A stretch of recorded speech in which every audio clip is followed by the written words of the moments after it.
aqui na minha, a resposta dessa questão é qual que eu estou pedindo? A questão da CPU. Deu 44,82. Ah, mas não foi aquele negócio que eu falei, não. É porque essa questão de métrica é uma questão meio sensível, né? Eu faço pesquisa nessa área de escalonamento e as métricas, você pode definir elas de forma diferente. Então, essa workload, essa carga de trabalho que a gente colocou aí, ela é muito limitada por entrada e saída, concorda? Uhum. Ela usa um pouquinho de CPU e uma ordenação de disco, né? Isso. E aí, o que acontece aqui é que a CPU, ela termina todo o processamento dessa carga de trabalho no tempo 61, eu acho, se eu não me engano. Ou é 60, 61, uma coisa assim. Enquanto o disco vai até o tempo 87, 88, sei lá. Aí, o que é que acontece? Quando eu fiz a primeira vez a questão, como foi que eu calculei a utilização de CPU? Eu pensei assim, depois do tempo 61, acho que é 61, eu não sei se a CPU está ocupada ou se ela está livre. Porque se você pensar num sistema interativo, depois do tempo 61, acho que é o 61, né, que a CPU termina. No meu ele terminou no 49. Pronto, então 49. Depois desse tempo, depois desse período aí, você pode imaginar que a CPU está ocupada com outras cargas de trabalho que vão chegar depois, entendeu? Uhum. Aí eu tinha calculado a utilização de CPU como sendo o tempo total igual ao tempo, até o tempo em que a CPU terminou o processamento de todo mundo, da CPU, né? Aí ficava uma utilização maior. Aí Uhum. depois, eu acho que foi conversando com o Clebson, aí eu vi que tinha essa outra forma de calcular, que foi aquele que calculou. E quando eu fui ler a questão, realmente eu dava mais a entender que essa era a forma de você considerar o tempo total. Aí a primeira resposta que eu tinha colocado era acho que era 60 e pouco, uma coisa assim. Mas aí depois eu recalculei dessa outra forma, que as duas, a gente consegue defender as duas formas de calcular, entendeu? Entendi. Tanto você considerando o tempo total como 87, como você considerando como 49, sei lá. Então, o que aconteceu foi que foi isso, assim, eu tenho calculado diferente, aí eu mudei depois que eu conversei, que eu acho que foi com o Clebson, não foi, Clebson? Acho que foi contigo, não foi? Mas aí eu não vou colocar mais uma chance para vocês fazerem esse questionário, vou deixar 3 chances com a maior nota. Pronto. Aí agora, o certo é esse mesmo aí, que você está falando. Tá certo. Ai, Deus. Aí, professora. Mas olha, aquele negócio ali foi porque, olha só, Hum, vamos seguir aqui, tá certo? certo. Onde é que está o disco? Peraí, CPU. Deixa eu entender essa tua planilha, tá? Tá bom. O que é esse CPU O vermelhinho vermelho? é a primeira rodada do CPU que faz, com esses tempos aqui, certo? E o Tá, verdinho é a primeira rodada do disco. Aí o laranja é a segunda rodada do CPU, seriam esses valores. E o azulzinho, certo. a segunda rodada do disco. Tá. Assim, eu, eu sendo vocês, eu acho que era melhor colocar cada processo de uma cor diferente, para você ter uma noção de qual processo está rodando. Mas vamos lá, seguir aqui, certo? Certo. Então, começa, todo mundo chegou igual, né? Que não Isso. tem tempo de chegada, é como se a gente tivesse essa carga de trabalho aí para processar. E aí a gente tem o processo 1, que requer 3 unidades de CPU, né? Isso. E a gente tem um quantum de 4, não era isso? Isso. 4 unidades de tempo. Então, esse processo 1 vai rodar as 3 unidades de tempo. Na verdade, quem é que é a fila de CPU nesse momento? A fila da CPU. O processo 1 começou a rodar, então a gente tem uma fila com o processo 2, o 3 e o 4, Certo. não é? Porque todo mundo chegou ao mesmo tempo, né? Aí o 2 Isso. requer um tempo 4, o 3 requer um tempo 7, que é nessa tabelinha que está aqui embaixo, e o 4 requer um tempo 6, certo? Isso. Aí pronto, no tempo 3, ele nem precisou usar o quantum todo, usou 3 e já foi bloqueado para usar o disco, tá? Então, é essa interação do disco aqui, né? Porque o disco ele requer 10 unidades de tempo para o disco. Então, ele terminou no tempo 3 e já foi usar o disco, a partir do tempo 4, por 10 unidades de tempo. Enquanto na CPU, o que é que aconteceu? O processo 2, que era o que era o próximo da fila, usou as 4 unidades de tempo, né? Uhum. Depois, o processo 2 usou essas 4 e ele já foi para a fila do disco. Mas ele só vai poder usar o disco depois que esse processo aqui terminar, né? Depois que o processo 1 terminar de usar, então é no tempo 14. O processo 3, ele começou a rodar aqui no 8, Oito. porque foi depois desses 3 aqui, os 4, tem 1, 2, 3, 4, as 4 unidades de tempo do processo 2, e aí o processo 3 começou. Mas o processo 3, ele requer 7 unidades de tempo. E ele só vai poder rodar 4 unidades de tempo, não é? Então, ele vai rodar 4, tá? E volta para a fila. Nessa hora, a fila vai ser o quê? Vai ser o processo 4, com 6 unidades de tempo, e o processo 3, com 3 unidades de tempo. Concorda? Uhum. Certo?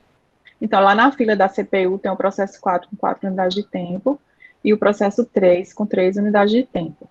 Mas veja bem, aqui no tempo 13, o processo 1 liberou o disco. Certo. E aí, enquanto esse processo 4 rodava, o processo 1 foi para a fila de novo da CPU. Então, o processo 1, essa rodada aqui do processo 1, é isso que Josué estava perguntando, e eu estava tentando explicar lá, escrevendo. Essa rodada do processo 1 vai rodar antes dessa aqui, do processo 4. Porque ele veio para a fila enquanto o processo 4 estava rodando aqui. Aí, nesse momento aqui, ele chegou em T14 na fila, tá? O processo 1. A segunda Certo. rodada do processo 1, que precisa de 3 unidades aqui, ela chegou na fila quando tinha o processo. Quando tinha Quatro nenhum rodadas. processo na fila, o processo 4 estava rodando, né? Isso. Aí tinha esse processo 3 já na fila, né? Esperando para rodar essas 3 unidades de tempo que faltavam. Isso. E aí esse processo 1 ficou pronto. E aí ele foi para a fila antes desse restinho do processo 4 voltar para a fila. Porque ele só voltou para a fila em T igual a 15 para 16, né? Enquanto de 13 para 14, o processo 1 já foi para a fila.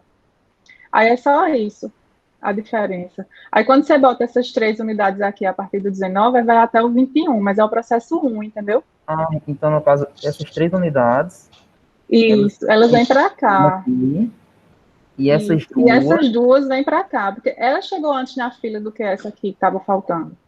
então, Que no ela caso, chegou enquanto esse aqui, enquanto o processo 4 estava executando a primeira execução dele. Entendeu? então, no caso, finaliza em 23, né? Ao invés de 21. Exato. Aí o P4 finaliza em 23. Então, E agora, aqui por exemplo, o disco vai sendo escalonado aqui, né? Em uhum, termos de uso de CPU, não vai mudar nada, concorda? Porque o uso da CPU é o tempo ocupado sobre o tempo ocupado, mas tempo ocioso. uhum, Então, a ordem que esse negócio acontece, em termos de utilização de CPU, não vai mudar em nada. O que vai mudar era se eu estivesse perguntando qual é o tempo de resposta, que isso é uma coisa também que eu acho que algumas pessoas estão se confundindo. Tempo de retorno ou tempo de resposta. Tempo de resposta, a gente fala mais de tempo de resposta quando a gente está falando de uma aplicação interativa. Então, o usuário digita uma requisição, alguma coisa ele está solicitando e ele espera uma resposta. O que é mais fácil a gente visualizar na web, né? Você clica lá em alguma coisa e você espera uma resposta rápida, né? Isso é tempo de resposta. É o uhum. tempo que o usuário espera, desde a hora que ele clicou pedindo alguma coisa, né? Solicitando alguma coisa, que é uma requisição, até a hora que ele recebeu a resposta. No caso aqui, também se fala, para sistemas em lote, também se fala de tempo de retorno, né? Que são aqueles sistemas que o usuário submete uma tarefa, aí vai embora, e depois ele recebe um e-mail, ó, terminou tua tarefa, o resultado está em tal lugar, né? Certo? Certo. Aí o tempo de resposta ou o tempo de retorno sempre vai ser o tempo que o usuário recebeu a resposta, que foi concluído aquele negócio, menos o tempo de submissão, que é o tempo que ele submeteu o pedido para aquele negócio ser executado. Aí o tempo de resposta mudaria, porque em vez de terminar em 21, ia terminar em 23, né? Em vez de É, terminar em 20, ia terminar agora em 23, isso mesmo. certo? Mas em termos de utilização do recurso, não mudou, porque o tempo ocioso da CPU continuou o mesmo, certo? Todo mundo entendeu? Sim, sim. Pronto, aí aqui a gente vai, Josué foi colocando aqui o uso do disco, né? E ele foi escalonando, por exemplo, o primeiro uso vai até 13, o segundo começa de 14, vai até 25, porque foram 12 unidades, o terceiro foram 8 unidades, e o quarto uso foram do 34 a 47, e 13 13 unidades, 14 unidades.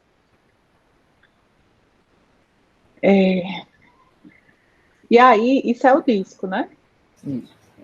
A CPU, à medida que a primeira rodada do disco vai terminando, a gente já vai conseguindo escalonar a segunda rodada da CPU, como é o caso aqui do processo 1. O processo 1, no T igual a 19, ele já começou a segunda rodada dele, que solicitou 3 unidades de tempo, rodou, nem usou o quantum todo. Mas aí a CPU ficou ociosa, porque o processo 2 estavam todos os processos estavam bloqueados, do tempo 22. Aliás, nem todos estavam bloqueados, né? Tinha o processo 4 que estava rodando, mas os outros processos estavam todos bloqueados para entrada e saída, de 22 até 25. Aí, em 25, quando o processo 2 terminou o primeiro uso do disco, aí ele vai para a fila novamente de processos prontos e ele vai ser escalonado, porque ele vai ser o único processo que está pronto. No tempo 24 e tempo 25, todos os processos estavam bloqueados para usar o disco. Entendido? Então, a CPU ficou ociosa aqui. Aí, no tempo 26, a CPU voltou a ser usada pelo processo 2, porque ele terminou o uso do disco e foi para o segundo uso de CPU. Nesse momento, só tem o processo 2 como processo pronto. Então, por isso que ele precisava de 5 unidades de tempo, não era? De 6 unidades de tempo, só tem 5 aqui, ou tem 6? Tem 6. Precisava de 6 unidades de tempo, e aí ele pôde usar as 6, porque ele usou 4, voltou para a fila, né? Uhum. Aí não tinha ninguém na fila, ele já foi escolhido de novo e terminou de processar, ok? Quando ele terminou de processar, ele bloqueou de novo, porque ele precisa usar o disco novamente. E aí, no tempo 32 e 33, a gente tem de novo todos os processos bloqueados. Quando termina o tempo 33, o processo 3 terminou a rodada de disco dele, a primeira rodada de disco. Então, ele ficou pronto para rodar no tempo 34. E aí, ele também ficou sendo o único processo pronto para rodar, e é o processo que foi escolhido para rodar, né? Ele precisava, acho que de 1, 2, 3, 8 unidades de tempo, por isso que ele conseguiu as 8, porque ele usou 4, foi para a entrada, voltou para a fila, mas quando ele voltou para a fila, ele era o único que estava na fila, voltou a executar. Claro que na prática o chão operacional deve ser, isso é algo que provavelmente não vai acontecer, né? Só tem um processo pronto para rodar no sistema todinho. Isso aqui é uma coisa muito fictícia, tá? E aqui, no tempo 33, o processo 4 começou a usar o disco pela primeira vez. Então, só no tempo 48 é que ele vai poder ficar pronto para rodar de novo. Não é isso? Isso. O cor laranja é o CPU, né? Isso. É a segunda rodada de CPU. E aí, esse azul aqui de cima, é o disco as rodadas de disco, né? É a segunda rodada de disco. Então, o processo 4 só terminou de rodar em 47. Então, mas volta aí, Josué. O processo Professora. 1, peraí, o processo 1 ficou pronto em 22. Uhum. Ele terminou a segunda rodada aqui no tempo 22. Nesse tempo aqui, ele já vai para a fila do disco. No caso disso, já pode se iniciar aqui? Do 1 poderia, né? Mas o disco está sendo usado aqui, né? Mas quem é que estava na fila do disco nesse momento 22? Quem estava era o processo 3 e o processo 4 nem estava ainda, concorda? O processo 4, aqui no T igual a 22, ele ainda estava rodando a rodada de CPU, ele ainda não tinha demanda de disco nesse momento. Então, aqui em T igual a 22, o processo 1 vai para a fila do disco, e a segunda rodada do processo 1, ela vai ocorrer antes da primeira rodada do processo 4, porque ela chegou na fila antes. Entendeu? Entendeu? Não. Ó, a segunda rodada de CPU do processo 1, tá? Esse cor de laranja, lá vem na E, e vai de T19 a T21, concorda? Certo, concordo. Aqui no tempo, assim que termina o tempo 21, o processo 1, ele já manda uma requisição para o disco, para usar o disco, que é essa requisição que ele requer 12 unidades de tempo para usar o disco.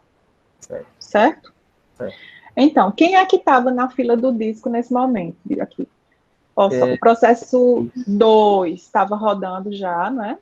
Quem já estava na fila do disco era o processo 3, porque no tempo 18, o processo 3 terminou a rodada de CPU e já foi a requisição para a fila de disco, que é essa que vai começar em 26. E aqui no tempo 21, o processo 4, a requisição dele do disco, só vai para a fila do disco no tempo 24, né, no início do tempo 24, entre 23 e 24. E o processo 1 manda a requisição para o disco logo depois do tempo 21. Certo. Então, significa que na fila do disco, vai ter uma fila lá para usar o disco também.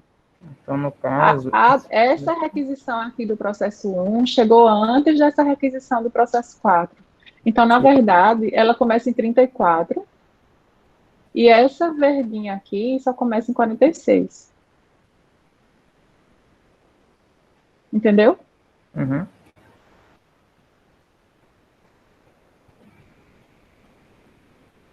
Aí, novamente, em termos de tempo de resposta, isso vai mudar muito, porque o processo 1 passou na frente de todo mundo, passou na frente do 4, e o 4 ficou bem prejudicado. Mas, em termos de utilização do recurso, não mudou.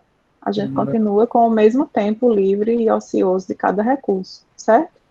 Uhum. No caso agora, como é que ficaria no caso agora do tempo de disco, do processo 2? Oi? No caso, a segunda rodada de disco de P2, iniciaria quando? A segunda rodada, é que cor? Já perdi aqui. A segunda rodada é azul, né? Isso. Iniciar aí no 60. Por que não foi a hora? Porque ele vai chegar depois das 4, né, na fila. Certo. Um chegou aqui, o 2 chega depois das 4, que é aqui. O 4 já tinha chegado antes, o 4 chegou em 23, eu acho. 24. Então, o 4 rodou antes, né? Uhum. Aí rodou o 1, depois rodou o 4, vai para o tempo, sei lá, 44, rola mais para isso. Ó, esse azul aqui de cima foi o 1 que rodou já a segunda rodada, porque passou na frente da primeira rodada do 4. Foi isso que a gente acabou de discutir. Aí, quando terminou a rodada de disco do processo 1, o processo 1 em 45 já concluiu. Então, o tempo de resposta, o tempo de retorno do processo 1 seria 45, se a gente tivesse perguntado, certo? Certo. Já que em 46 começou o uso do disco do processo 4, mas é o primeiro ainda o uso de disco do processo 4. Ele está bem atrasado, né? Aí depois, quando terminar aqui que o disco ficar livre, vai o próximo da fila, que é o processo 3, que é a segunda rodada do processo 3 de disco. Quando o processo 4 terminar a usar o disco aqui no tempo 59, ele fica pronto para rodar. Então, ele vai para a segunda rodada de CPU dele, que só requer 2 unidades de tempo, que é essa cor de laranja que está aqui logo depois do verde. Aí o processo 2, indo para o disco de novo, azul, de 60 a 67, o processo 2 fez a segunda rodada do disco e em 67 o processo 2 terminou. O processo 3 começou... de P2 seria 67, né? Seria 67. Agora, se esses processos tivessem chegado em tempos diferentes, sei lá, todo mundo aqui chegou no 0, vamos supor que um chegou no 1, o 2 chegou no 2, um foi uma unidade de tempo depois do outro. Aí o tempo de resposta seria 67 menos 2, que é o tempo que ele chegou, entendeu? Então, a gente, para ver tempo de resposta, o tempo de retorno, a gente tem que levar em consideração o momento em que aquela aplicação foi submetida ou aquela requisição foi submetida, certo? Certo. Então, 67 é o tempo de resposta de P2, 77 é o tempo de resposta de P3, e só em 78 é que o coitado do processo 4 começa a usar a segunda rodada do DIS, que vai terminar em 87. Ok? Então, esse é o escalonamento do processo. Desses 4 processos, seguindo esse algoritmo. Tá? A gente já sabe como é que fica a ordem de uso dos 2 recursos, a gente já sabe quais são os tempos de resposta, o tempo de retorno dos 4 processos, mas o que a questão pediu foi o tempo de utilização de CPU e o tempo de utilização de disco. Utilização é sempre o tempo em que o recurso ficou ocupado, dividido pelo tempo em que o recurso ficou ocupado, mas ficou ocioso, né? O tempo total, tá? Então, é tempo ocupado sobre, aí entre parênteses, tempo ocioso, mais tempo ocupado. No caso aqui, quais foram os momentos, se a gente olhar só o vermelho, certo? E o cor de laranja, não é isso? Que são aqui é CPU. CPU é só cor vermelho e cor de laranja. Quantas unidades de tempo a gente nem tem vermelho nem tem laranja? Vai ser aqui 24 e 25, né? 1, 2, depois 3, 4 aqui, 32, 33, 3, 4, 42, 5, 6, 7, 8. Peraí, aqui é muito tempo, peraí, tinha 4, né? Aí vai agora de 42 até 59, dá 17 isso, né? Uhum. Aí 17 mais 4, 21, não é isso? Então a gente já tem 21 unidades de tempo de CPU desocupado. E depois a gente tem de 62 até 87, que dá o quê? 15? 62, né? Uhum. Dá 15. Então 15 mais 21, 36. Total, 39, né? Foi 39, foi? Ah, é, 15 mais 20, não é 36, peraí, calma. Eu Ó, somei alguma coisa errada, então, né? 11, Não, 18. esse aqui que você está calculando é o 39, é o ocupado, né? Essa é outra forma de fazer. É. Se você somar tudo aqui, 3 mais 4, 7, 7, 7 são 14, com 6, 20, 23 com mais 6, são os tempos de uso CPU, né? 29, com 8, 37, com 2, 39. Então, a CPU ficou ocupada por 39 unidades de tempo. Mas essa carga de processo só foi completada na unidade 87, não é isso? Isso. Então, o tempo total é 87. O tempo de ocupação da CPU, 39. Se você dividir 39 sobre 87, aí vai dar esse valor, que é o uso de CPU. E o disco é algo parecido. Você soma quanto tempo de disco foi usado, no caso deu 84, porque o disco só passou 3 unidades de tempo aqui no início, sem ser usado. O resto do tempo ele foi usado, porque os processos eram limitados por entrada e saída. E aí, se você dividir 84 por 87, vai dar 96,55, que é a utilização de uso do disco. É mais fácil calcular assim. Beleza? Beleza. Todo mundo entendeu melhor essa questão? Agora sim. É só uma questão da gente ir seguindo o algoritmo. Agora, realmente, eu concordo com vocês que tem que ter muita atenção, porque é um pequeno descuido, assim, e aí o resultado pode dar diferente, né? Nesse caso de utilização, um pequeno descuido, como aqui, né, teve alguém que entrou na fila antes, e aí a gente mudou as ordens aqui, mas no caso de utilização não muda. Mas só Repetir tudo, tu assiste o vídeo depois, Josinaldo. Tem alguma dúvida? Oi? O disco, ele vai ter alguma limitação como a CPU, no caso, ou não? Como uma fatia de tempo? Sim. Como a CPU está tendo limitação de 4 unidades de tempo, o disco vai ter Uhum. alguma limitação? Não, o disco é um dispositivo de entrada e saída que ele vai funcionar por solicitações, né? Então, eu posso solicitar, me leia X blocos, aí cada bloco, vamos supor, tem 4K. E aí eu posso pedir, leia 4K, leia 5K. Mas, assim, eu confesso que eu não tenho um entendimento de como é que internamente, se o disco faz essa, eu acho que o disco, ele não faz um revezamento, especialmente se for disco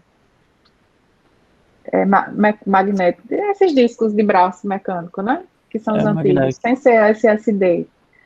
Porque quanto mais próximo tiver o próximo bloco de ler, é melhor, porque ele perde menos tempo movimentando o braço, né? Mas isso é uma coisa tão interna de como é que funciona a controladora lá do disco, que eu não sei te dizer. De repente tem algum disco que. Mas eu acho que não é assim, não. Acho que eles.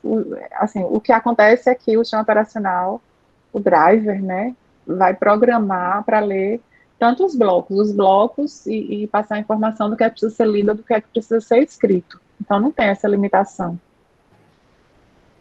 Ah, tá bom de então. ficar alternando, né, o uso e tal. O disco, na Sim, sim. verdade, nem sabe de que usuário é. Isso tudo é o sistema operacional que vai controlar. O disco, na verdade, não sabe. Ele só sabe ler e escrever blocos de 4K, vamos supor, de dados. A única coisa que ele faz é isso. Ele não sabe, ele não entende o conceito. Ah, isso aqui é um arquivo, isso aqui é um diretório. Isso tudo são abstrações que o sistema operacional que cria, e a gente só vai ver isso quando a gente for estudar a parte de gerência de entrada e saída e de sistemas de arquivos.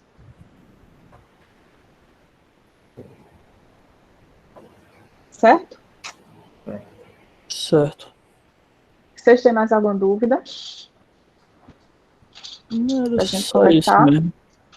Era só sobre essas questões que eu não estava entendendo. Pronto, se daqui para amanhã surgirem mais dúvidas, aí vocês podem escrever questões 6 e 7. Peraí, deixa eu ler aqui o chat. Eu vou interromper aqui a chamada. Certo, tu vai tirar a tua tela, né? Isso. Pronto. Passei mais de hora, fiz errado, acontece nas melhores famílias. A aula anterior não explicou os algoritmos de escalonamento. Teve uma aula que a gente explicou, mas a gente não deu exemplos, né? Até porque na aula, se a gente fosse ver um exemplo, assim, antes de vocês tentarem fazer, vocês iam aprender de verdade. Vocês estão aprendendo aqui agora porque vocês tentaram fazer. E aí vocês viram que as dificuldades que vocês tiveram, e aí vocês foram capazes de entender. Mas se tivesse tacado uma aula antes de vocês estudarem, de vocês tentarem sobre isso, a atenção não ia ser a mesma e a aprendizagem não ia ser a mesma, na minha opinião. Aqui eu coloquei a resposta com vírgula aqui, ó. Mas é porque essa resposta é numérica. Alguém perguntou se era vírgula, né? Essa é tanto que eu falo aqui, eu acho. Isso.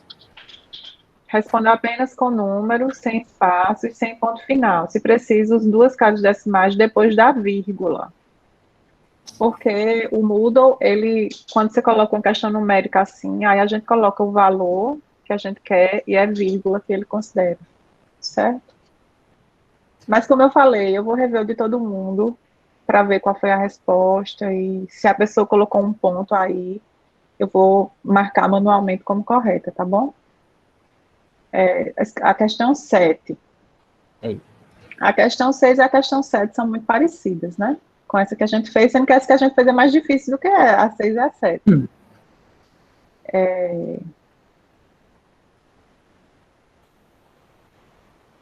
Não entendi a dúvida de Josinaldo. A escrita é como um livro e o leitor é o sistema. Não entendi.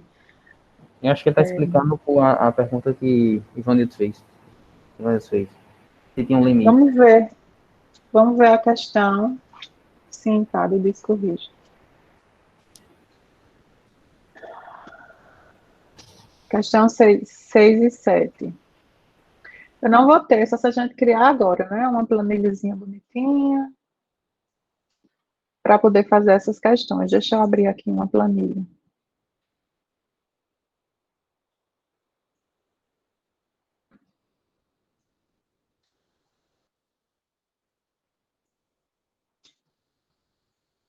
E deixa eu abrir aqui a questão 6. Ops, abri o questionário errado.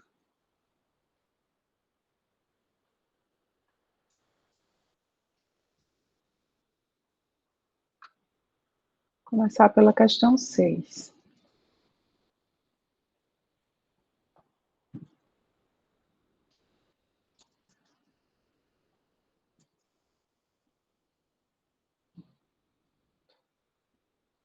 Deixa eu compartilhar aqui minha tela com vocês.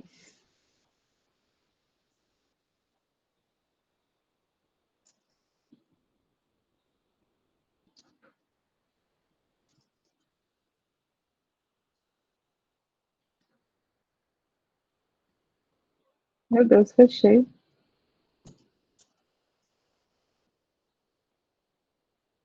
Esse Discord atrapalhou minha vida aqui. Vai.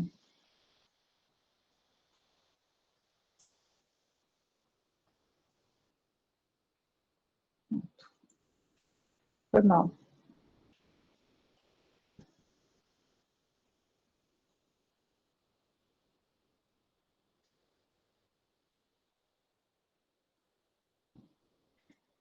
Vocês estão vendo? Sim, sim. Pronto, então tá um pouquinho pequeno aqui, né? Deixa eu ver se eu consigo aumentar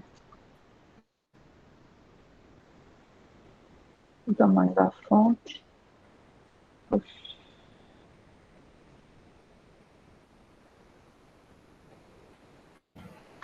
Essa é a questão 6, essa questão que está aqui. Considere os processos da tabela abaixo e considere que os processos estão prontos para executar assim que chegam. Então, todo mundo chegou em um tempo de chegada específico e assim que chega ele já está pronto para usar a CPU. Né? O processo P1 chegou no tempo 0, o processo P2 no tempo 3 e o processo P4 no tempo 4. Vou colocar aqui os processos, essa tabela de processos aqui. Depois, o que é que tem? Qual o tempo de retorno? Então, lembra, tempo de retorno vai ser o quê? O tempo em que terminou o processamento daquele processo, menos o tempo de chegada. Então, essa coluna aqui, tempo de chegada, ela vai ser importante para calcular o tempo de retorno. Qual o tempo de retorno médio para esses processos, considerando o algoritmo FCFS? Esse algoritmo é o primeiro a chegar, é o primeiro a ser servido, igual uma fila normal de um supermercado, quando ninguém fura a fila, né? Considere que o tempo para a mudança de contexto é desprezível. Então, vamos lá. O algoritmo FCFS. O primeiro a chegar, primeiro a sair, esse algoritmo, ele não tem, ele é um algoritmo que é usado em sistemas em lote. Né? Deixa eu aqui olhar para vocês. Vocês lembram da diferença entre sistemas em lote e sistemas interativos, né? Ou vocês têm dúvidas sobre isso? É o online e offline, né? Não, online é aquele algoritmo que fica recebendo requisições ao longo do tempo. Qualquer momento pode chegar um processo para ele para ser escalonado lá. Já o offline, ele conhece a carga de trabalho que ele tem que escalonar e ele escalona aquela carga de trabalho. Tá? Os sistemas interativos são como esses sistemas que a gente usa. A gente não consegue interagir com a aplicação, a gente preenche um formulário, a gente solicita alguma coisa. Tem um usuário que está aguardando uma resposta. Já os sistemas em lote, vocês talvez nunca tenham usado, é um sistema que você vai submeter uma aplicação para executar. Esse sistema vai colocar essa aplicação lá numa fila, em algum momento ela vai ser executada, e depois você vai receber um e-mail, sua aplicação tal foi concluída. Tá? Imagine que você tem um sistema de um cluster, né? São vários computadores que ficam lá como se fossem servidores, e você submete suas aplicações, e aí você vai embora e fazer outra coisa. Você não fica interagindo, esperando a resposta de nada.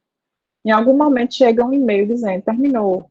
Então, por exemplo, as pessoas que fazem pesquisa com simulações, por exemplo, elas usam muito esse tipo de sistema, porque você vai precisar simular, vamos descobrir, vamos fazer um simulador, simular como é que vai ficar a cheia de alguns rios aqui da Paraíba. Então, tem todo um modelo de simulação que demora a ser processado, porque tem muitos dados para serem processados, também tem muita computação a ser feita, então são coisas que demoram, e não precisa de ninguém ficar olhando lá o que está acontecendo. Então, o que vai acontecer é que você submete para um sistema desse, e o escalonamento desse tipo de sistema é diferente do escalonamento de um sistema que os usuários estão usando.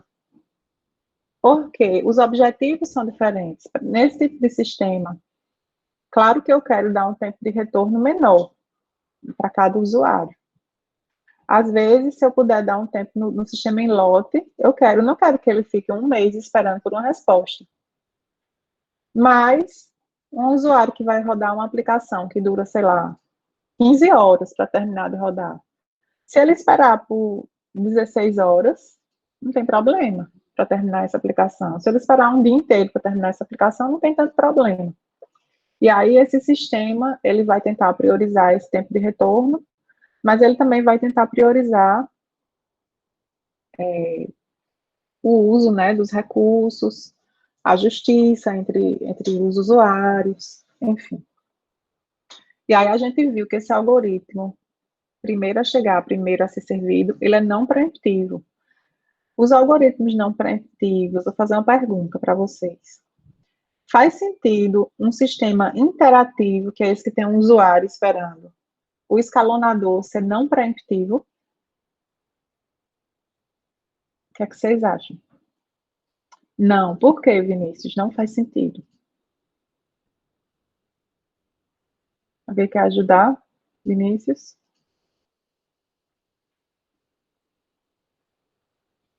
A pergunta é assim, a gente tem vários tipos de sistemas diferentes. Se vocês forem ler lá no livro essa parte de escalonamento, vocês vão ver. A gente tem sistemas de tempo real, sistemas interativos, sistemas em lote, que são esses que o usuário submete uma aplicação, geralmente uma aplicação grande, e sai e fica esperando um e-mail para receber a resposta.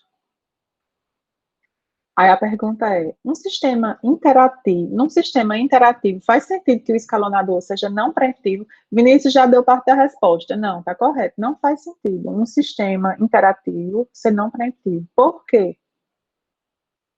Quem quer? O que é que acontece se um sistema interativo for não preemptivo? O que é que pode acontecer de ruim? Chegar a outras requisições, talvez mais importantes do que a que esteja rodando, e não poder executar. Tem que aguardar que está sendo executada. Tem isso, né? Que isso é uma inversão de prioridade, mas na verdade isso tem esse problema, isso é um problema, mas tem outro problema que diz respeito ao tempo de resposta que você está dando para os seus usuários. Se você dá um tempinho de uso de CPU para todo mundo e vai chaveando que todo mundo vai revezando o uso dessa CPU, isso é muito mais fácil de você chegar a um tempo de resposta bom para o usuário do que se é um usuário só, fica um montão de tempo usando a CPU. Aí daqui a pouco o outro usuário fica um montão de tempo usando a CPU. Aqueles que estão na fila vão esperar por muito tempo, e às vezes o que ele solicitou é uma coisa muito rápida. Vocês lembram da proporcionalidade, que é o usuário, ele sabe que ele solicitou uma coisa que é rápida. Aí ele vai passar 10 minutos esperando um negócio que ele sabe que em 5 segundos poderia ser respondido. Então, isso é importante num sistema interativo, o tempo de resposta e essa proporcionalidade, você atender à expectativa do usuário. Ele sabe quando a gente em geral sabe quando a gente pede uma coisa que é muito lenta, uma coisa que vai ser mais rápida, né? Então, se você tem um sistema não preemptivo, você corre o risco de fazer os usuários esperarem muito tempo para realizar uma computação que seria rápida. E aí você prejudica o tempo de resposta e essa expectativa de proporcionalidade que os usuários têm. Vocês entendem isso? Ficou claro ou quer que eu fale de novo alguma coisa? Ficou claro. Pronto, joia. Então, esse tipo de escalonamento, que é o primeiro a chegar, o primeiro a ser servido, ele é não preemptivo. Se ele é não preemptivo, ele só vai funcionar para sistemas em lote, tá? Um sistema interativo não dá para ser não preemptivo. No sistema interativo, o escalonador tem que ficar de tempos em tempos tomando a CPU de um processo e dar a vez a outro processo de rodar para agilizar, né? Alguém falou agilizar, né? Vinícius, não foi? Para que todo mundo tenha a chance de ter um tempo de resposta adequado e proporcional ao que se espera, tá bom? Então, vamos de novo para a questão. No caso, Ou, algoritmos não preemptivos seriam ideais para sistemas que não que são periódicos, por exemplo? os periódicos são de tempo real, né? Os sistemas de tempo real, eles são muito específicos, sabe? Por exemplo, avião vai ter sistema de tempo real, controle de tráfego, coisas desse tipo, vão ser todos de tempo real. Mas eles são muito específicos para resolver tarefas específicas daquele problema, sabe? Não, assim, é tipo, tal dia vai acontecer tal evento que vai necessitar de tantos acessos. Isso poderia ser utilizado no algoritmo não preemptivo? Não. Não, né? O que você está falando, acessos, é sistema web, né? Não. Deixa eu pensar aqui um exemplo. Ah. Vou pensar aqui, depois eu falo. Tá, os sistemas, você falou em periódico, eu lembrei de tempo real, porque os sistemas de tempo real, as aplicações de tempo real, elas podem ocorrer periodicamente, né? É tipo Todo fixo dia, em numa... um certo momento, ou não, mas a gente não estudou nenhum escalonamento de tempo real, porque eles são muito específicos para aplicações específicas, né? Que a maioria é de missão crítica, inclusive. Então, a gente não estudou muito sobre isso, tá? A gente só entendeu o que é um sistema de tempo real, a gente sabe que um sistema operacional de aplicação de tempo real, ele vai ter que ter um escalonador que cumpre os prazos da aplicação, mas a gente não estudou nenhum escalonamento específico. A gente se focou mais no escalonamento de sistemas de lote, que são esses sistemas, por exemplo, um cluster. Um cluster é uma coleção de máquinas que tem lá, vamos supor, e essas máquinas ficam dedicadas para rodar todo o instituto de pesquisa, por exemplo, tem um cluster em geral.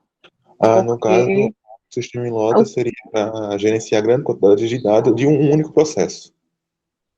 Um sistema focado. Um sistema em lote, ele vai receber uma aplicação que vai ser executada sem interação com o usuário. Então, imagine que todo dia não passa na televisão a previsão do tempo. Sim. Como é que essa previsão do tempo ela é calculada? Como é que as pessoas descobrem o que é que vai acontecer hoje em relação ao tempo? No caso, é um sistema em lote, que faz o cálculo e os usuários não precisam mexer, só fica lá calculando, e depois dá o resultado. O sistema em lote, a gente está chamando de sistema em lote, mas o que vai rodar é a aplicação do usuário que vai submeter uma aplicação, que a gente chama geralmente de tarefa. Então, vai ter um usuário, um meteorologista, que tem um modelo do tempo, né? Cheio de regras matemáticas e de dados do passado, porque esses dados do passado alimentam o modelo para tentar prever o futuro, certo? E aí, esse pesquisador pega essa aplicação e esses dados que essa aplicação precisa ler e submete num sistema desse para ser executado. Ele não precisa ficar lá olhando, interagindo, dando enter, nada. O modelo dele vai rodar um modelo de simulação, fazer os cálculos necessários, usando os dados que ele submeter, e vai gerar uma saída, um arquivo de saída. Quando essa aplicação termina e gera esse arquivo, aí esse usuário vai ser informado que a aplicação que ele submeteu terminou. Ele não precisa ficar lá esperando. É diferente de quando a gente está usando a web, por exemplo, que a gente fica lá, né, interagindo. Você está usando o editor de texto, você está lá interagindo com a aplicação. Concorda? Concordo. Entendi. Obrigado, professor. Certo? Mas, por exemplo, quem está trabalhando com Big Data, a gente trabalha num sistema interativo, porque a gente roda no computador da gente, que foi feito para aplicações interativas. Mas se você vai fazer uma análise, né, rodar um script para analisar uma base de dados bem grande, você poderia submeter no sistema em lote, porque você não precisa ficar vendo, né? Geralmente você deixa, inclusive, e vai dormir para no outro dia ver o resultado, né? Então, toda vez que é uma aplicação desse tipo, ela poderia rodar no sistema em lote. E aí, os sistemas em lote, geralmente, mas nem todos, eles podem ser não preemptivos, porque não tem nenhum usuário esperando lá uma resposta, tá? Eles esperam o fim da aplicação, a aplicação terminar, ser concluída, e esperam que vai receber um e-mail, ou um telefonema, sei lá, SMS, não sei, avisando que a aplicação foi concluída. Mas é diferente da gente usando aqui um editor de texto, né? A gente dá um enter para ir para a próxima página, aí a gente perde a CPU para alguém que vai passar 10 minutos usando a CPU e a gente fica lá esperando o cursor aparecer para continuar a escrever. Não faz sentido, né? Certo? Beleza? Beleza, professor, entendi. Obrigado. Pronto, então vamos voltar aqui para a questão. Essa questão é a primeira a chegar, a primeira a ser servido. Então, a gente tem o processo 1, o processo 2, processo 3, só tem 3 processos, tem os tempos de chegada, tá? Deixa eu fazer aqui um negócio.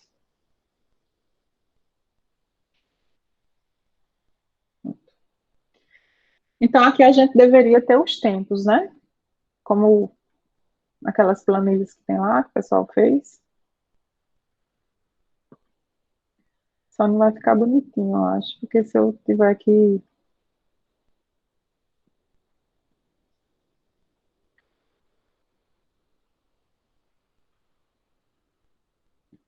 Deixa eu colocar aqui os tempos todos.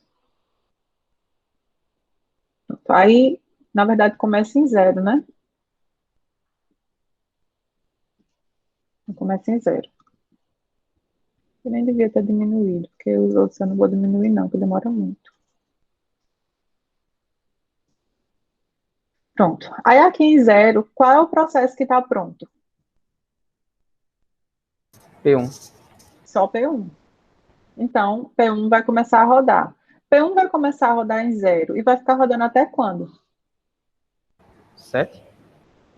Até E vai terminar. ficar rodando por 8 unidades de tempo, né? 1, 2, 3, 4, 5, 6, 7 e 8. Então, ele vai ficar rodando aqui por esse período de tempo aqui, certo? Quando ele terminar no tempo igual a 7, já tem alguém na fila esperando? Tem, né? Porque no tempo 3 chegou o processo 2. Então, aqui no tempo 3 a gente já tem uma fila com o processo 2. No tempo 4 chegou o processo 3. Mas o processo 2 chegou antes, esse algoritmo é o primeiro a chegar, o primeiro a ser servido. Então, no tempo 8, vai começar a executar o processo 2, por 4 unidades de tempo.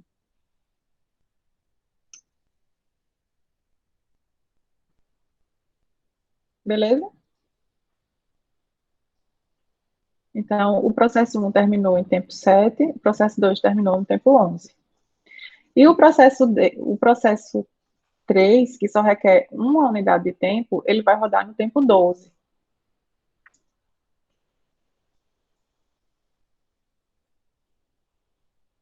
Então, qual é o tempo de retorno do processo 1, pessoal?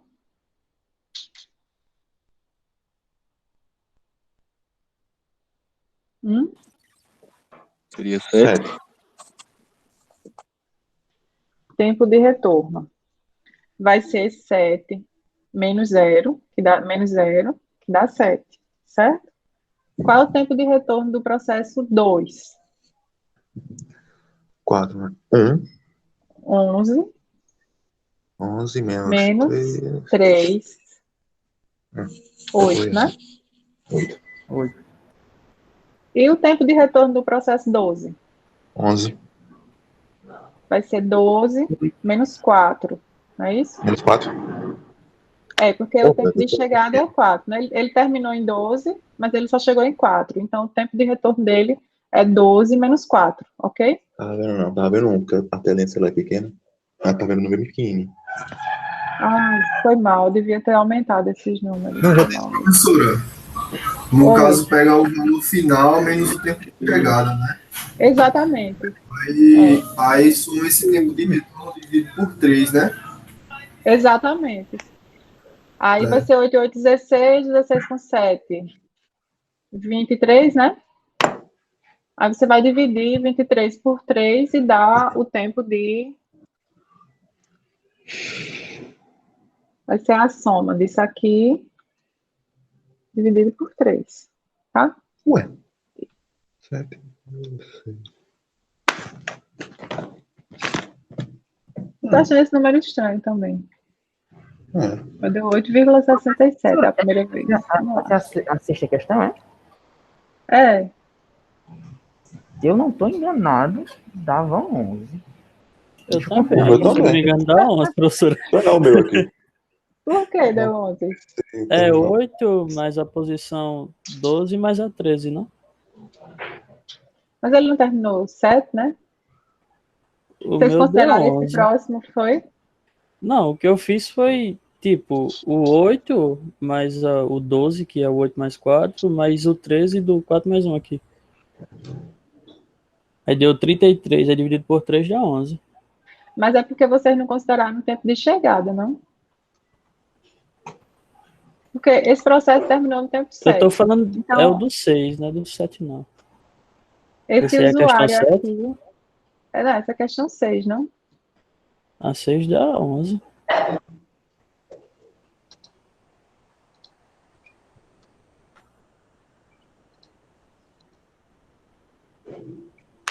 Questão 6. Nessa do primeiro a chegar, primeiro a ser Uhum. servido.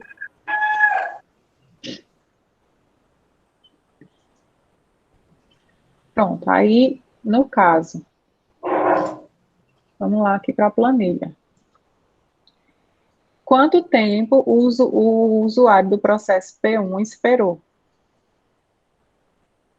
Esse é o tempo de retorno, né? É o tempo que levou para processar, menos o tempo de chegada. Nesse caso aqui foram 7, né? Ah, é porque aqui são 8, né? A gente considerou 0, né? Só esse primeiro que vai dar, que tá errado aqui, é 8. Porque são 8 unidades de tempo que ele esperou aqui, certo? Mas começando do 0 dá 8, não? Dá, eu que coloquei errado aqui.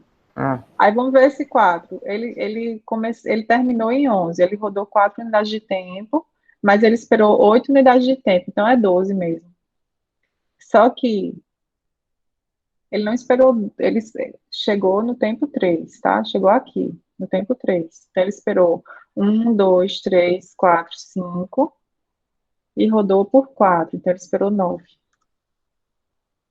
Não é isso? E esse último chegou no 4, chegou aqui. Então, ele esperou 1, 2, 3, 4, 5, 6, 7, 8 e rodou no 9. 9 também. E a resposta é essa. E agora deu certo com a minha. Eu estava preocupada também, se tem alguma coisa errada aqui. Professora, eu não entendi essa questão de esfera, a senhora poderia 1,277. explicar? Posso. A questão da espera tem a ver com o período de tempo que o processo chegou, certo? Tem a ver com o momento em que o processo chegou. Então, aqui, nessa coluna aqui, eu vou marcar aqui de outra cor, para facilitar. Essa coluna aqui é o tempo de chegada. Esse processo 1, ele chegou no tempo 0. Ele não teve nenhum tempo de espera. Ele rodou por 8 unidades de tempo, então o tempo de retorno dele foi 8. Ele não ficou na fila esperando. Já esse processo 2, ele chegou no tempo igual a 3. Eu vou colocar aqui cinza os tempos de espera, tá? Ele chegou nesse tempo igual a 3. Então, esse período cinza aqui, vocês estão vendo a minha tela? Tá, né? estamos. Esse Sim, período cinza aqui é um período em que esse processo ficou esperando. Ele chegou, ele está pronto para rodar, ele chegou no tempo 3, ele está pronto para rodar, mas ele foi para a fila, porque a CPU está sendo usada pelo processo 1. Até t igual a 7, o processo 1 está usando a CPU. Então, ele ficou 1 unidade de tempo, 2, 3, 4, 5 unidades de tempo. Ele ficou lá na fila, em espera. Quer dizer, não tinha nada, nenhum processamento do processo P2 sendo realizado, porque o P1 estava usando a CPU e a gente está falando de um sistema com a CPU só. Já o processo 3 chegou no tempo 4. Então, de 4 até 11 foi um tempo de espera desse processo. Tem uma unidade, 1, 2, 3, 4, 5, 6, 7, 8 unidades de tempo de espera. E aí ele processou por mais 1. Então, o tempo de retorno para esse usuário aqui foi de 9. Só que 8 unidades de tempo foi esperando para conseguir usar a CPU. Só 1 unidade de tempo foi usando a CPU.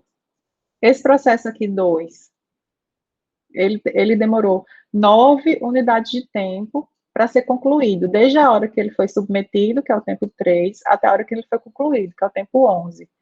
Desse período aqui, a gente teve 4 unidades de tempo que ele estava realmente rodando e 5 unidades de tempo que ele estava em espera, entendeu? Esse tempo de espera, ele é contabilizado no tempo de retorno, porque o tempo de retorno é o tempo que o processo terminou, o período de tempo que o usuário esperou para que a aplicação dele, que ele submeteu, seja concluída. No caso do processo 1, ele usou 8 unidades de tempo de CPU, não esperou nada, então o tempo de retorno foi 8. No caso do processo 2, ele usou 4 unidades de tempo de CPU, mas quando ele chegou, o processo 1 estava rodando e ele esperou 5 unidades de tempo, então o tempo de retorno dele foi 5 mais 4, que é 9, certo? E o processo 3, do mesmo jeito, chegou no tempo 4, o CPU estava ocupada, ele passou 8 unidades de tempo esperando para poder usar a CPU por 1 unidade de tempo, o tempo de retorno dele foi 9. Aí, se você somar esses tempos e dividir por 3, dá isso aqui. Entendi agora, obrigado, professor. A pergunta que não quer calar, professor.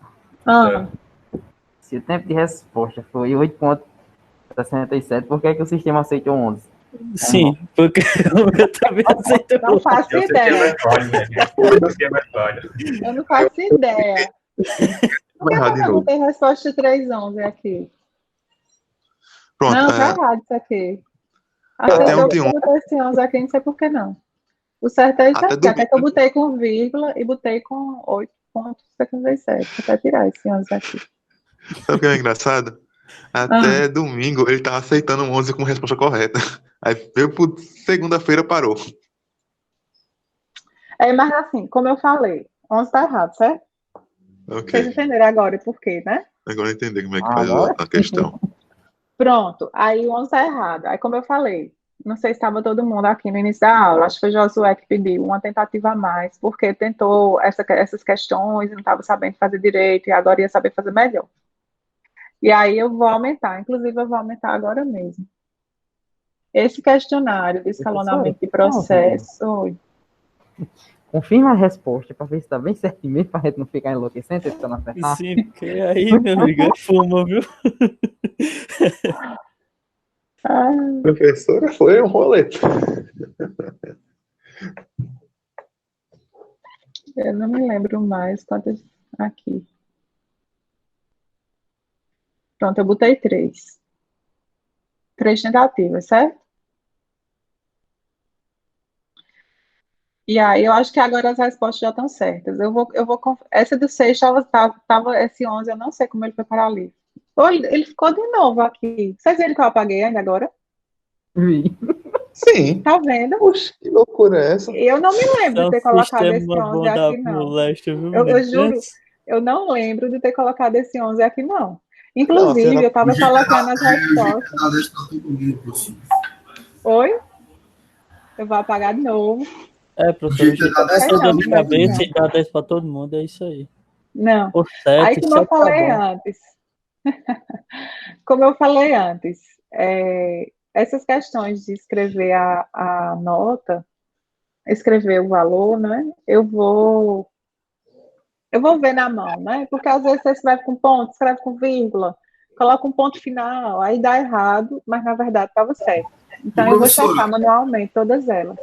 No caso ali, em relação ao de 2 ciclos, seria a mesma coisa que esse procedimento, né? A questão 7, não é isso? Isso.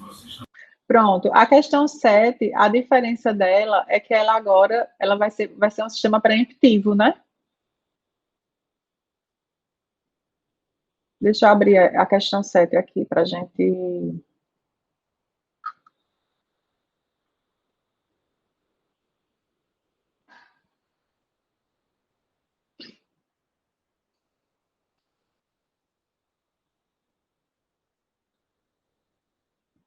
Olha como é bom esse sistema. A questão some. Aí você tem que vir aqui no código HTML para poder ver. A única diferença agora é que, assumindo um quanto de 1 unidade de tempo, qual o tempo de retorno médio para os processos, considerando o algoritmo no menor tempo restante primeiro? Aí, o algoritmo menor tempo restante primeiro, ele vai ser diferente desse, né? Porque, por exemplo, primeiro ele é preemptivo, e aqui está dizendo que é um quantum. Então, esse processo 1, a gente pode começar a fazer para vocês irem vendo.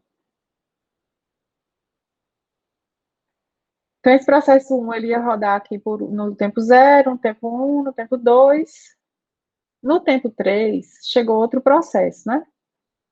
Nessa hora aqui, no tempo 3, esse processo 1, ele já tinha rodado por 3 unidades de tempo. E aí, o processo 1, ainda faltavam 5 unidades de tempo para rodar, não é isso? E o processo 3 chegou aqui no tempo 3 com 4 unidades de tempo. Quem é que tem menos, que vai usar menos a CPU? Quem vai usar menos a CPU é o processo 3, né? Que é o menor tempo primeiro. O tempo restante do processo 1 é 5, o tempo restante do processo 2 é 4. Então, o processo 1, ele vai perder a CPU aqui, certo? E o processo 4, o processo 2, vai ganhar a CPU, pelo menos por uma unidade de tempo. Mas ele vai ganhar a CPU, e aí ele vai passar a precisar de 3 unidades de tempo, né? Aí esse processo precisa de 3 unidades de tempo, o processo 1 precisa de 5, e nesse momento chegou o processo 2, que só precisa de 1. Quem é que vai ganhar a CPU? P3. P3, porque ele é o menor. Então, P3 vai rodar, por uma unidade de tempo já vai terminar. Aí, entre o P2, aqui no tempo 5, a gente tem ou P1 ou P2 que vai rodar. P2. Vai ser P2, porque ele tem um tempo menor. Mas aí ele vai rodar por uma unidade de tempo, né? Porque é o quantum. Aí só que ele vai rodar por uma unidade de tempo, aí vai ficar faltando 2, aí vai ficar faltando 2, né, para terminar. Aí vai ser ele que vai ganhar de novo, porque ele é menor. Sempre o menor vai ganhar, sempre o menor vai ser o próximo a rodar, né? E aí ele vai rodar de novo, ficar faltando 1, e vai rodar de novo, aqui e vai terminar. Aí agora, o processo 1, que está sozinho, né, não está competindo com mais ninguém, vai rodar por 5 unidades de tempo. Beleza? Beleza, professor. E aí você tem o tempo de retorno, do processo 1, ele ficou 13 unidades de tempo aqui, né? Ele chegou em 0 e ficou 13. O tempo de retorno do processo 2, ele terminou em 7, mas ele chegou em 3.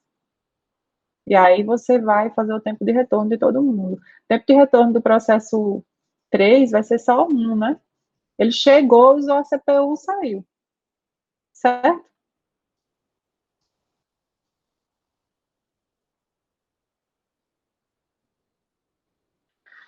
Pronto.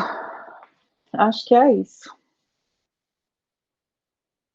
Então, se daqui para amanhã forem surgindo dúvidas, vocês podem mandar lá no Discord, né? Porque até vocês próprios podem se ajudar. Eu acho que vocês que vieram para a aula estão mais por dentro, então, dessas questões, podem ajudar os outros.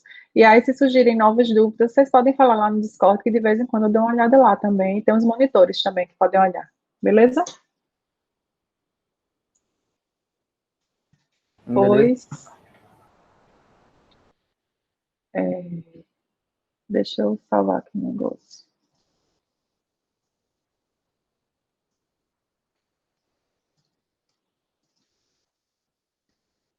Pronto. Pois tchau, pessoal. Até amanhã. Até, professor. Amanhã a gente faz a prova igual a da outra, né? Todo mundo se loga aqui, faz a prova que vai estar lá no Moodle. Tá bom? Ok, professor. Tá. Tchauzinho, pessoal. Até amanhã. Tchau, professora. Até.